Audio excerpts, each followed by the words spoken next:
Hello friends, innovators अड्डा में आप सभी का बहुत बहुत स्वागत है। आशा करता हूं कि आप सभी बहुत अच्छे होंगे, अपना ध्यान रख रहे होंगे इस कोविड की सिचुएशन में। और जब मैं ये वीडियो रिकॉर्ड कर रहा हूं तो नए साल की शुरुआत हो चुकी है 2021 की। तो आप सभी को नव वर्ष की बहुत बहुत हार्दिक शुभकामनाएं। Wish you all a very happy new year. आप सभी, आपकी विशेष पूरी हो, आपकी सभी कामनाएं पूरी हो।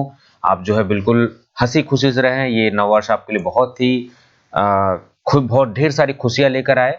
इसी दुआ के साथ जो है वीडियो को स्टार्ट करते हैं हम लोग। आज जो हम लोग टॉपिक पढ़ने वाले हैं that is transdermal drug delivery system.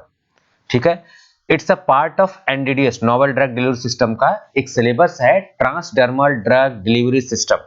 ठीक है, ये टॉपिक आपके यूनिवर्सिटी एग्जाम में तो आता ही है एनडीडीएस के सिलेबस में। Apart from that it is going to come inside the exam of GPAT exam.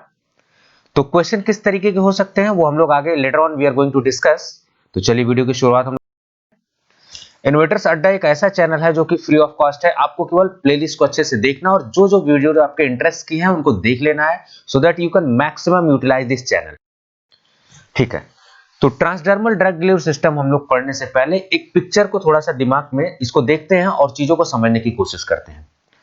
सबसे पहले मैं आपको बता दूं, ये जो ट्रांसडर्मल ड्रग डिलीवरी सिस्टम है या ट्रांसडर्मल सिस्टम है, इसको बोलते हैं शॉर्टकट में पैच सिस्टम, पैच और पैचेज।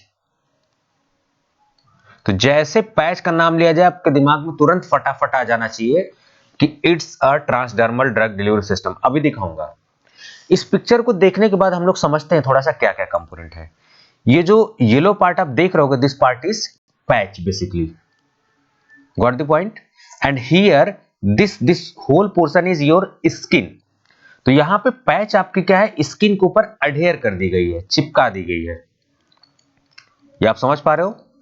और जो पैच में दवा लोड की गई है वो दवा धीरे से रिलीज हो रही है, किसके थ्रू आ रही है, स्किन के थ्रू। स्किन के ऊपर क्योंकि इसको अडेयर किया गया है तो स्किन में पोर्स के थ्रू वो कहां पे आ रही है, आपके ब्लड कैपिलरीज में सिस्टमिक सर्कुलेशन में आ रही है। तो ये स्किन सरफेस के थ्रू ये पोर होके पेनिट्रेट होके ब्लड कैपिलरीज में जहां की ब्लड सप्लाई हो रही है और ये पूरे ब्लड सिस्टमिक सर्कुलेशन में दवा चली आ रही है। Got the point. तो here what you are noticing, one patch system is there and basically your skin, how your skin is going to act।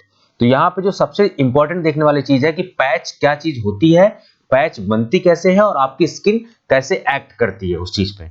ठीक है, तो अगर आपसे एक सवाल पूछा जाए कि what are the basic component of transdermal drug delivery system, तो बेसिक कंपोनेंट का मतलब कि पैच में क्या क्या चीजें होती हैं। तो आप देख लो जरा। पैच में एक होती है बैकिंग मेम्ब्रेन, जो सबसे अपर मोस्ट लेयर होती है। जो आउटर इन्वायरमेंट है, चाहे टेम्परेचर हो, धूप हो, गर्मी हो, वो सब कौन झेलता है, पैच। उसके जस्ट नीचे इस लेयर के ये कई लेयर सिस्टम होता है। जो पैच होती है ना, कई लेयर्स होती हैं उसमें। ठीक है, और उसके बाद जो लेयर है वो है ड्रग रिजर्वर। आपकी दवा क्या है, इस पर्टिकुलर सेगमेंट में आपने दवा को लोड कर दिया। Got the point. उसके बाद अब दवा आपने लोड कर दी, लेकिन अगर आपने रेट कंट्रोलिंग मेम्ब्रेन नहीं लगाई तो ये दवा अचानक क्या होगी, एक बर्स्ट की तरह जो है पूरे सिस्टमिक सर्कुलेशन में आ जाएगी। तो आपको क्या करना है, कंट्रोल करना है दवा को, कि दवा कंट्रोल्ड मैनर में धीरे धीरे रिलीज हो। उसके लिए आपको मेम्ब्रेन लगानी है। और उसके अलावा एक आपको स्किन कॉन्टैक्ट एडेसिव, क्योंकि ये जो पैच है आप स्किन पे तो लगाओगे, इसको चिपकाओगे, तो उसको अडेयर होने के लिए भी तो एक लेयर चाहिए होगी। So basically one is backing membrane, second one is drug reservoir, third one is rate controlling membrane, fourth one is skin contact adhesive. So these are the components of transdermal drug delivery system। उसके अलावा क्योंकि ये सारा खेल जो आप कहां पे हो रहा है, सारी प्रोसेस कहां हो रही है, स्किन के ऊपर हो रहा है। तो physiology of skin is very important. Got the point. Skin का स्ट्रक्चर क्या होता है, स्किन काम कैसे करती है, उसका फंक्शन क्या होता है। ठीक है, ये सब चीज हम लोग जो है बिल्कुल डिटेल में समझेंगे। चलिए हम लोग शुरू करते हैं आगे। तो ये आपके पैच सिस्टम है, आप देख पा रहे हो ये पैच सिस्टम है। यहां से इस कवर को पील ऑफ करके यहां पे अडेयर कर दिया गया है। अब एक चीज आपके दिमाग में आ रही होगी कि सर ये पैच सिस्टम तो बड़ा छोटा सा, इतना बड़ा ही केवल पैच सिस्टम है, तो इसमें कितनी दवा लोड हो सकती है। जी हाँ, बिल्कुल सही है। पैच सिस्टम का थोड़ा सा देखो फायदा तो आपको दिख गया होगा क्या, कि इसको आराम से यहाँ पे जैसे 2 लोग इसको यूज कर रहे हैं, फर्स्ट टाइम अभी बता रहे हैं, डेमोन्स्ट्रेट करने कैसे लगाना है, लेकिन आप इसको अकेले भी लगा सकते हो, सेल्फ मेडिकेशन। आपको साइड इफेक्ट हो रहा तो हटा दो, कोई दिक्कत नहीं है। तो ये इसमें फायदे हैं, लेकिन थोड़ा सा नुकसान ये है कि चूंकि पैचेस सिस्टम बहुत ही छोटे होते हैं तो इसमें ड्रग की लोडिंग बड़ी कम होती है। समझ गए? जब पैच ही छोटी है तो इसमें दवा कितनी आप लोड कर सकते हो। तो इसका क्या मतलब हुआ? इसका मतलब ये हुआ कि इसमें ऐसी दवाओं को लोड करेंगे जो बहुत पोटेंट नेचर की होंगी। समझ गए? तो पोटेंट ड्रग बड़ी लोड इसमें की जाती है। इसमें इसका क्या मतलब होगा कि जिनकी डोज कम होगी, बहुत कम डोज में जो यूज होती हैं, वैसे ड्रग के लिए पैचेस सिस्टम बड़ा सही है। और किसके लिए सही नहीं है? जिनका हाइयर डोज है। चलिए देखते हम लोग जरा। अब सारा खेल मैंने बताया कि स्किन का है, तो अगर स्किन में देखा जाए तो स्किन की जब आप एनाटॉमी पढ़ोगे तो उसमें डिफरेंट लेयर्स हैं आपके पास। ठीक है? तो उसमें सबसे इंपॉर्टेंट लेयर है स्ट्रेटम कॉर्नियम। सबसे अपर मोस्ट लेयर होती है, जो स्किन की लेयर है, कई सारी लेयर, उसमें सबसे ऊपर वाली है स्ट्रेटम कॉर्नियम। ठीक है? तो सबसे पहले जो पैच है वो इसी स्ट्रेटम कॉर्नियम के ऊपर आप लगाओगे। सो स्ट्रेटम कॉर्नियम इतनी आसानी से चीजों को परमेट होने नहीं देती। अगर इतनी आसानी से चीजें परमेट होने देती तो आपकी जो स्किन है वो एक बैरियर की तरह काम नहीं करती। कुछ भी धूल का पार्टिकल कुछ भी हो, बड़े अंदर बॉडी सिस्टम में बड़े आराम से चला जाता है। ये क्यों इतनी इजीली परमिट नहीं करती? क्योंकि ये परमेबल इम्परमेबल इन नेचर की होती है जनरली। कहने का मतलब परमिट करती है लेकिन लिमिटेड अमाउंट में। क्यों? Just because of this ordered lipid bilayer. ठीक है? ऑर्डर्ड लिपिड बाइलेयर का मतलब क्या हो गया कि यहां पे देखिए एक कंपोनेंट ये ब्रिक शेप का है। देखिए बिल्कुल अपने आप को ऑर्डर किया हुआ है यहां पे लेयर ने। ठीक है? डायरेक्टली कोई भी चीज आएगी एंट्री नहीं मार सकती है यहां पे। समझ गए आप? उसको घूम फिर के आना पड़ेगा। जैसे आप कभी रेलवे स्टेशन के बाहर निकलोगे तो कुछ इस तरीके के बैरिकेड्स लगे होते हैं। तो आप यहां से आए फिर आपको यहां से निकलना होता है। ऐसा नहीं कि भागते दौड़ते आए और सीधे निकल गए। तो रेलवे स्टेशन के बाहर जो बैरिकेड्स लगे होते हैं आड़े टेढ़े से, आप उससे समझ सकते हो कि आपके स्ट्रेटम कॉर्नियम का उसी तरीके से स्ट्रक्चर कुछ है। तो इसीलिए स्ट्रेटम कॉर्नियम सभी चीज को इतनी इजीली पेनिट्रेट नहीं होने देता है। What the point? चलिए, लेकिन अब पेनिट्रेट करवाने के लिए परमेशन एनहांसर्स हम लोग यूज कर देते हैं, कुछ केमिकल्स यूज कर देते हैं। तो यही केमिकल्स के एग्जांपल्स आपसे पूछे जाते हैं कि प्रोपाइलिन ग्लाइकॉल जैसे हो गया, डीएमएसओ हो गया। तो इन सब के एग्जांपल्स आपके जीवन पूछे जाते हैं, तो आपको एग्जांपल याद रखने हैं। एक क्वेश्चन यहां से बन गया आपका। दूसरा मैकेनिज्म पूछ देता है कि जो परमेशन एनहांसर्स होते हैं वो कैसे काम करते हैं। तो वो ये जो लिपिड स्ट्रक्चर है ना, इसको अल्टर करते हैं वो। ठीक है? स्पेस को वाइडन करते हैं, या फिर ये जो पैकिंग है इसको लूज कर देते हैं। समझ गए आप? तो इस मैकेनिज्म से ये काम करते हैं परमेशन एनहांसर, जो केमिकल हम यूज कर रहे हैं परमेशन को बढ़ाने के लिए। नेक्स्ट हम लोग समझते हैं। मैंने जैसा कि यहां पे लिखा हुआ है, इट्स अ पैचेस सिस्टम। ठीक है? और कितने डायमीटर में करीब होते हैं ये डायमीटर बेसिकली आपके होते हैं 1 से 8 सेंटीमीटर के करीब होते हैं। ठीक है? ये एक रफ आइडिया आपको देने के लिए है। और कितना एरिया इनका करीब होता है? 4 to 7.5 सेंटीमीटर स्क्वायर। अंडरस्टैंड? और मेन ऑब्जेक्टिव क्या होता है कि दवा को सिस्टमिक सर्कुलेशन, ब्लड में ले आना with the pre determined rate. क्यों प्री डिटरमाइंड रेट? क्योंकि आपको पता है कि कितनी दवा आपने उसमें इनकॉर्पोरेट की, कितनी दवा डाली हुई है उसमें आपने। ठीक है? और वो जो मेम्ब्रेन है वो डिसाइड करती है कि कितनी अमाउंट ऑफ दवा रिलीज होगी। तो इसीलिए इसको बोल रहे हैं pre determined rate. Got the point? ठीक है, चलिए हम लोग देखते हैं। अब ये जो पॉइंट मैंने बड़ा इंपॉर्टेंट लिखा हुआ, useful for drugs with low dose requirement. क्योंकि पैच सिस्टम बड़ा छोटा है तो इसमें दवा भी तो थोड़ी सी लोड हो सकती है। तो ऐसी दवाएं जो पोटेंट इन नेचर है, मैंने आपको पहले बताया। देखिए रट्टा नहीं मारना, समझना कॉन्सेप्ट को। जब पैच छोटी है तो दवा की लोडिंग भी बहुत कम हो सकती है।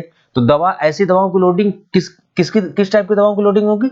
जो पोटेंट इन नेचर होंगी, जिनकी डोज कम रिक्वायर्ड होगी। ठीक है? और ऐसी दवाएं जो स्किन परमेबिलिटी जिनकी अच्छी होगी, तो उन दवाओं के लिए बहुत अच्छी होगी। और किन के लिए प्रॉब्लमेटिक हो सकती है? प्रॉब्लमेटिक उनके लिए हो सकती है जिनकी डोज हाई हो सकती है। जिनकी डोज हाई है उनके लिए प्रॉब्लमेटिक हो सकती है ये। चलिए, प्रॉब्लमेटिक नहीं बोलेंगे, इसको बोलेंगे कि लिमिटेड है इसके लिए। तो यहां पे कौन कौन से फैक्टर बड़े इंपॉर्टेंट रोल प्ले कर रहे हैं? Water solubility, molecular weight, oil water partition coefficient. क्योंकि आपकी बॉडी में अलग अलग जगह अलग अलग मीडियम्स है, कहीं पे लिपिडिक इन्वायरमेंट है, कहीं पे वाटर इन्वायरमेंट है, एक्वस मीडियम है, तो ये सारी चीजें आपको देखनी पड़ेगी उस हिसाब से। ठीक है, जैसे मान लीजिए ये आपकी स्किन है, थोड़ा समझते हैं, इसमें पोर्स है। अब मान लीजिए कोई बड़ा सा ड्रग मॉलिक्यूल बना देंगे तो क्या ये इस पोर साइज से आ पाएगा? नहीं। तो मॉलिक्यूलर वेट डिसाइड करता है कि साइज क्या है उसकी। जितना ज्यादा मॉलिक्यूलर वेट रहेगा साइज उतना ही बड़ा होगा। जब साइज बड़ा होगा तो कैसे इस पोर से परमेट होगी और कैसे सिस्टमिक सर्कुलेशन में दवा आएगी। तो इसलिए एक पर्टिकुलर मॉलिक्यूलर वेट होना चाहिए, पर्टिकुलर डाल्टन का। ठीक है, वाटर सॉल्युबिलिटी अच्छी होनी चाहिए क्योंकि फाइनली सिस्टमिक सर्कुलेशन में आएगा तो उसे एक्वस मीडियम के भी टच में आना है। तो यहां पे पार्टीशनिंग भी रोल प्ले करता है क्योंकि जो आपकी मेम्ब्रेन होती है वहां पे लिपिड होता है, लिपिड बाई मेम्ब्रेन होती है। उसके अलावा एक्वस भी मीडियम होता है। और देखा जाए तो आपके transdermal drug delivery system 3 generation होते हैं, first generation, second generation, third generation. जैसे मोबाइल होता है आपका 1G, 2G, 3G, 4G, या कंप्यूटर में आप देख रहे होगे i2, i3, i4, आप देख रहे हो ना ये सारे। तो ये अपग्रेडेड वर्जन होते हैं। तो उसी तरीके से आपका ट्रांसडर्मल ड्रग डिलीवरी सिस्टम भी अपग्रेडेड वर्जन आते रहते हैं। तो दिस वाज बेसिक सिस्टम जो कि मैंने आपको वीडियो के स्टार्टिंग में दिखाई। तो उसमें प्रॉब्लम सबसे बड़ी थी कि परमिएशन बड़ा कम था। और मैंने आपको बताया कि परमिएशन इसका कम क्यों है, क्योंकि मॉलिक्यूलर वेट, ज्यादा मॉलिक्यूलर वेट वाले को आप दे नहीं सकते। तो ये लिमिटेशंस थी। लेकिन हमने क्या किया कि इस परमिबिलिटी जो इशू था उसको टैकल करने के लिए हमने केमिकल एनहांसर्स को यूज किया। Got the point? तो केमिकल एनहांसर्स को हमने यूज कर लिया। अभी मैंने आपको बताया वीडियो में कि केमिकल एनहांसर्स कैसे काम करते हैं, रफ आइडिया देने की कोशिश किया। तो उसमें डिफरेंट केमिकल्स हमने किसके साथ यूज किए, बनाते समय ही दवा को इनकॉर्पोरेट हमने कर दिए। ठीक है, लेकिन प्रॉब्लम्स ये थी कि ये क्या कर रहे थे, स्किन के स्ट्रक्चर के साथ अल्टरेशन कर रहे थे। लेकिन बॉडी के नेचुरल सिस्टम के साथ अल्टरेशन करना ये थोड़ी सी ठीक बात नहीं होती, क्योंकि बॉडी का अपना इम्यून सिस्टम है, बॉडी का अपना मैकेनिज्म है, उसको छेड़ना ठीक नहीं है। तो ये थोड़ा सा देखा जा रहा था, कुछ कैंसर एजेंट की तरह भी काम कर रहे थे, टॉक्सिसिटी प्रोवाइड कर रहे थे। तो इसको रिजॉल्व करने के लिए फिर हम लोग थर्ड जनरेशन लेके आए। तो उसमें जो परमिबिलिटी थी, मकसद क्या है सभी में, तीनों में परमिबिलिटी को बढ़ाना। तरीका अलग अलग हो सकता है। तो यहां पे हमने माइक्रो नीडल्स यूज किया, फिर थर्मल एब्लेशन हमने यूज किया, माइक्रो डर्मा एब्रेशन यूज किया हमने, इलेक्ट्रोपोरेशन, इलेक्ट्रिक फील्ड को यूज करके हमने पोर्स क्रिएट कर दिए। ठीक है, चलिए। तो ऐसा करने के बाद हम लोग इस स्थिति में आ गए कि बड़े बड़े मैक्रो मॉलिक्यूल, जो बड़े मॉलिक्यूल हैं, उनको भी हम डिलीवर कर पाए। ठीक है, उसके बाद इंसुलिन की भी डिलीवरी की हम सोच रहे हैं, पैराथायराइड हार्मोन्स उनको भी रिलीज हम कर पा रहे हैं, डिलीवर कर पा रहे हैं। आप समझ पा रहे हो, इस स्थिति में हम लोग हैं। और ये बहुत इंपॉर्टेंट फैक्ट है, इसको नोट डाउन कर लीजिए, बहुत ही इंपॉर्टेंट फैक्ट है, सवाल पूछा जाता है आपके जीपीएट में कि क्या आप जानते हैं कि जो आपका पहला first adhesive transdermal drug delivery system था, कौन था, आपको पता है? उसको 1979 में ईयर भी याद रखिए, FDA, foods and drug administration ने अप्रूव किया। तो आंसर क्या है? स्कोपोलामीन। स्कोपोलामीन पैच जो है फर्स्ट एडेसिव पैच थी। कहां यूज होता? तो एक सवाल अपने आप में यहीं से पूछ दिया जाता, कहां यूज होता? मोशन सिकनेस के लिए। और ये फर्स्ट ट्रांसडर्मल पैच जो स्कोपोलामीन यूज हुई थी। आपके लिए एक क्वेश्चन है कि आप ये बताइए कि इसकी कैटेगरी क्या है, फार्माकोलॉजी आपने पढ़ा होगा। तो इट इज कोलिनर्जिक और एंटीकोलिनर्जिक या फिर कोलिनेस्टरेज इनहिबिटर, इनमें से क्या है? ये कोलिनर्जिक एजेंट है जिसको कोलिनोमाइमेटिक एजेंट भी बोलते हैं, एंटी कोलिनर्जिक एजेंट बोलते हैं, या फिर कोलिनेस्टरेज इनहिबिटर बोलते हैं हम लोग। तो आप बताएंगे वीडियो में कमेंट करके, वीडियो को देखिए और कमेंट बॉक्स में कमेंट करिए। ये सवाल बहुत इंपॉर्टेंट है। तो यहां से दो सवाल इस स्लाइड से बनते हैं कि स्कोपोलामिन was the first patch system used, motion sickness के लिए यूज हुआ था, और इसकी कैटेगरी पूछी जाती है। चलिए हम लोग वीडियो में, उसके बाद हम लोग यही नहीं रुके, हमने क्या किया, इसको निकोटीन पैच, जो लोग थोड़ा सा ये बैड हैबिट जिनके अंदर थी, जो लोग कंट्रोल नहीं कर पा रहे थे, तो स्मोकिंग को सिजेट करने के लिए, बंद करने के लिए हमने निकोटीन की पैच बना दी हमने। अभी आजकल आप लोग देख रहे हो निकोटेक्स की टैबलेट्स भी आ रही हैं। ठीक है, तो आप लोग यहां पे 1991 में ही आया था सिस्टम पूरा। ठीक है, आगे देखते हैं हम लोग। अब ये निकोटीन का थोड़ा सा स्ट्रक्चर भी मैंने दिखाने की कोशिश की ताकि आपको आइडिया लग जाए। टोबैको विड्रॉल यूज करते हैं। अब हम लोग यही नहीं रुके, देखिए अभी 2014 में क्या कर दिया हम लोगों ने, कंट्रासेप्टिव्स की भी पैचेस हमने यूज कर दी, क्योंकि कंट्रासेप्टिव जो होते हैं ना बहुत ज्यादा इनकी डोजेस नहीं होती, तो कंट्रासेप्टिव्स को भी हमने यूज कर दिया किसमें, पैच सिस्टम में, ताकि क्या हो, दवा रिलीज होती रहे, धीरे धीरे रिलीज होती रहे। ठीक है, आज ट्रांसडर्मल ड्रग डिलीवरी सिस्टम की मार्केट काफी बड़ी हो चुकी है। आप सोचिए $60 बिलियन, और 2023 तक ये $60 बिलियन की हो जाएगी। तो इस पे काफी काम हो रहा है, और खास करके यूरोपियन कंट्रीज, अमेरिकन कंट्रीज जो हैं इस पे काफी काम कर रहे हैं वो लोग। ठीक है, इंडिया चाइना में जाहिर सी बात है कि ये दोनों प्रतिद्वंदी हैं, दोनों कॉम्पिटिटर एक दूसरे के, तो यहाँ पे भी काम बहुत तेजी है, और इन देशों में भी काफी हो रहा है, लेकिन थोड़ा यहाँ पे गाइडलाइंस बड़ी स्ट्रिक्ट होती है। अप्रूवल थोड़ा सा देखा जाता है कि ट्रांसडर्मल ड्रग सिस्टम बना तो हमने लिया, लेकिन अप्रूवल कंट्रीज देने में बड़ा आनाकानी करती हैं।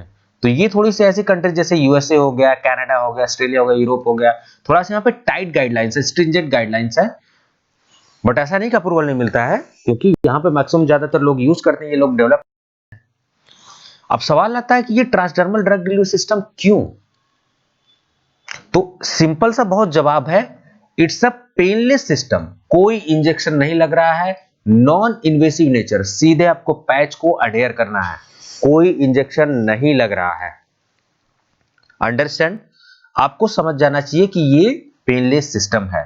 दूसरा पॉइंट मैंने क्या लिखा हुआ है, easy to apply and remove. क्यों, क्योंकि आप इसको कोई इंजेक्शन लगाना नहीं, आप सेल्फ मेडिकेशन इज पॉसिबल।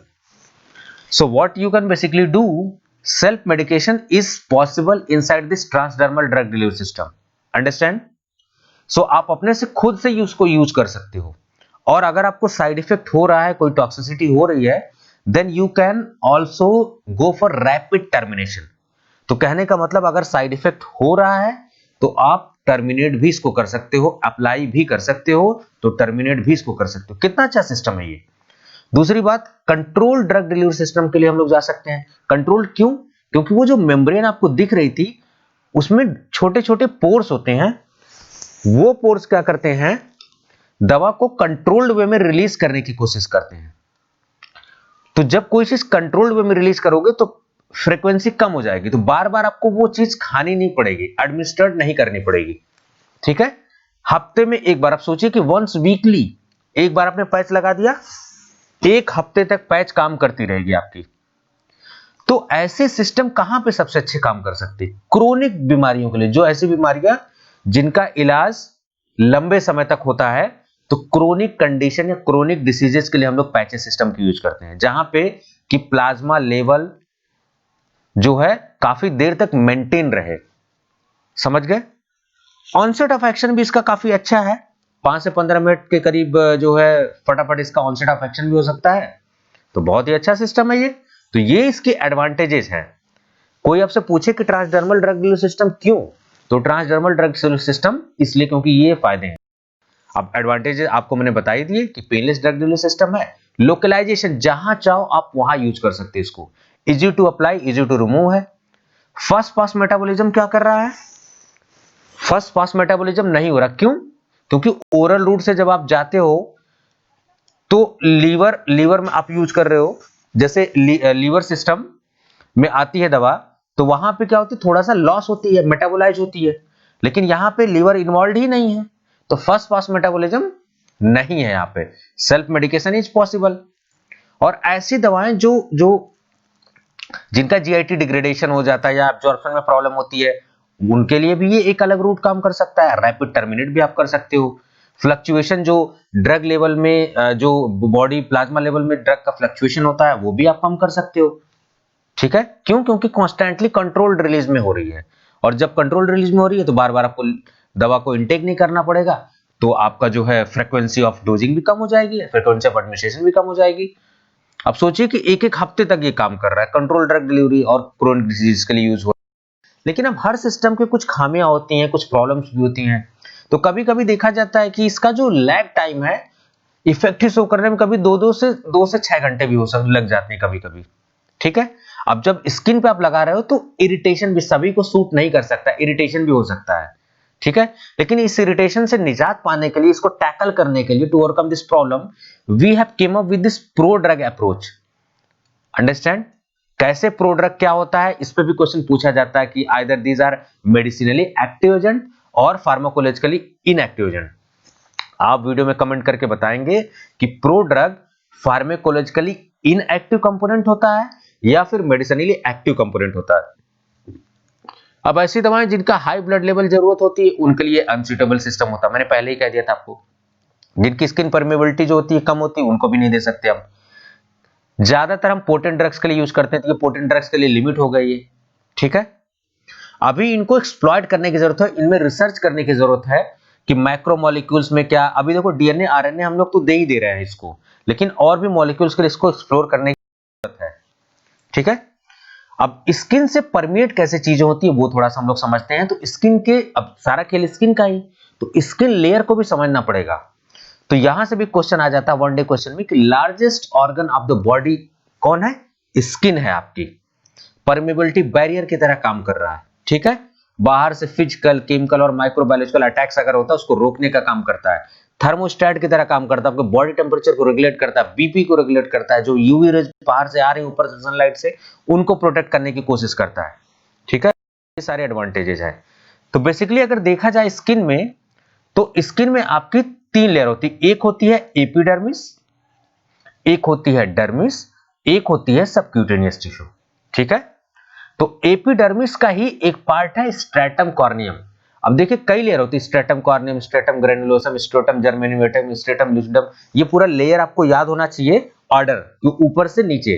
तो सबसे लास्ट में स्ट्रेटम बेसेल होती है, ठीक है। ये आपको लेयर सबसे नीचे बेसेल होती है, सबसे ऊपर स्ट्रेटम कॉर्नियम होती है, ठीक है। ये एपिडर्मिस पार्ट हो गया। एपी का मतलब सबसे ऊपर वाली पार्ट, डर्मिस बीच में हो गया, तीसरा सबक्यूटेनियस टिश्यू। ये आपकी स्किन की लेयर होती है, आपको याद होना चाहिए, ठीक है। और कैसे दबाती है, जाहिर सी बात है। ये देखिए आपको डायग्राम में शायद दिख रहा होगा, ये पैच सिस्टम इन्होंने भाई साहब ने लगा दिया हुआ है, दिखा दिया है। अब यहां से दवा धीरे धीरे रिलीज हो रही है आपके स्ट्रेटम कॉर्नियम के थ्रू, पोर्स के थ्रू दवा आ रही है, फिर उसके बाद कैपिलरीज के थ्रू वो सिस्टमिक सर्कुलेशन में आके पूरा जा रही है सिस्टमिक सर्कुलेशन में। अब मेथड क्या क्या हो सकते हैं, क्योंकि परमेबिलिटी, सारा इशू जो हमको दिख रहा है वो दिख रहा है परमेबिलिटी का, ठीक है। तो इससे अभी निजात पाने के लिए, इसको टैकल करने के लिए हमने परमिशन एनहांसर यूज किया, लेकिन उसमें प्रॉब्लम्स आ रही थी क्योंकि इस स्किन के सिस्टम के साथ अल्टर कर रहे थे, स्ट्रक्चर को अल्टर करने की कोशिश कर रहे थे। तो कोई भी चीज नेचुरल डिफेंस सिस्टम को आप अल्टर करोगे या नेचुरल मैकेनिज्म को गड़बड़ करोगे तो वो प्रॉब्लम हो सकती है। तो हमने इसका अल्टर उपाय ढूंढा, ठीक है।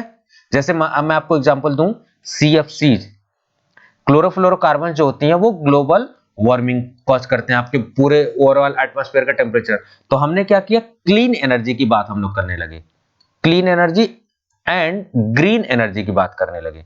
तो हम लोग अदर ऑप्शन देखने लगे, तो इलेक्ट्रिकल व्हीकल्स, अभी देखिए टेस्ला कंपनी हमारे इंडिया में आ रही है, इलोन मस्क की जो कंपनी है। तो हम इसका अल्टरनेटिव उपाय ढूंढने लगे, लेकिन इसको इजिली तो हटा नहीं सकते, तो इसको फेज आउट करते हैं, थोड़ा थोड़ा करके मार्केट से हटाते हैं। और इसका अल्टरनेटिव हम लोग अब HFC आने लगा, HCFC आने लगा, ठीक है। तो इसका अल्टरनेटिव हमने ढूंढ लिया। तो उसी तरीके से इसका अल्टरनेटिव भी अभी हम लोग यूज कर रहे हैं, लेकिन इसका अल्टरनेटिव हम लोग यूज कर रहे हैं। तो हमने अभी क्या और तरीका अपनाया, एंटोफोरेसिस एक टेक्निक होती है, इसको थोड़ा डिटेल में पढ़ना पड़ेगा। तो अभी ये एक पार्ट है, इसका एक और पार्ट आने वाला है, ठीक है। तो उस पार्ट में एंटोफोरेसिस थोड़ा डिस्कस कर दूंगा। इलेक्ट्रोपोरेशन, इलेक्ट्रिक करंट यूज करके हम लोग पोर्स क्रिएट कर दे रहे हैं। अल्ट्रासाउंड वेव्स को यूज हम लोग कर दे रहे हैं। वो जो लैग टाइम दिख रहा था ना, कि जो लेट आ रहा था, तो वो अल्ट्रासाउंड से हम लोग थोड़ा सा इसको टैकल कर लेंगे। प्रो ड्रग अप्रोच हम लोग यूज कर लेंगे, परमिशन एनहांसर्स यूज कर, ये सारी चीजें। So this was all about in this lecture. इसका पार्ट 2 भी आएगा, तो पूरा आप कंटिन्यू होके पार्ट 2 भी इसका देखिएगा, तभी आपको पूरी चीजें समझ में आएगी, ठीक है। थोड़ा सा वीडियो मैंने स्लो बनाया ताकि आपको चीजें समझ पाए। देखिए पढ़ाई जो होता है ना, आपको वीडियोस को आप जल्दी जल्दी, ये एंटरटेनमेंट की वीडियोस नहीं है, तो यहाँ पे आपको थोड़ा सा पेशेंस से पढ़ना ही पड़ता है, ठीक है। तो अगर आपको वीडियोस अच्छी लगे, आपको अगर तैयारी में अब लग रहा है कि आपकी तैयारी बूस्ट हो रही है, बहुत अच्छे से हो रही है, तो आप चैनल को सब्सक्राइब कर सकते हैं और लोगों को रिकमेंड भी कर सकते हैं, शेयर भी कर सकते हैं अपने दोस्तों के साथ, ताकि वो लोग जो है बिल्कुल इस चीज का फायदा लें। और आप फॉलो भी कर सकते हैं। फॉलो इसलिए आपको करना है कि आप फेसबुक पे कोई भी नोटिफिकेशन जाती है, तो देखिए जब आप सब्सक्राइब करते हो तो बेल आइकन आपके पास होता है, बेल आइकन जब आप प्रेस करोगे तो आपके पास नोटिफिकेशन तुरंत पहुंच जाती है। तो फेसबुक पे भी आप फॉलो कर सकते हो, इंस्टा पे भी है इनोवेटर्स अड्डा, ट्विटर पे भी है, यूट्यूब पे है ही। उसके अलावा टेलीग्राम बड़ा इंपॉर्टेंट है। टेलीग्राम पे अगर आप जुड़ते हो तो आपको नोट्स वगैरह भी वहां से मिल जाती है। कुछ पावर पॉइंट शेयर कर देता हूँ, कुछ वर्ड की फाइल शेयर कर देता हूँ, कुछ इमेजेस मैं रेगुलर बेसिस पे शेयर करता रहता हूँ। वो आपके बेसिकली क्वेश्चंस होते हैं, कभी भी एग्जाम में पूछ दिए। ठीक है, so thank you so much for your patience. आपने इस पेशेंस के साथ वीडियोस को देखी और आपने, उम्मीद करता हूँ कि काफी सीखा भी होगा। Thanks for the watching, have a good day.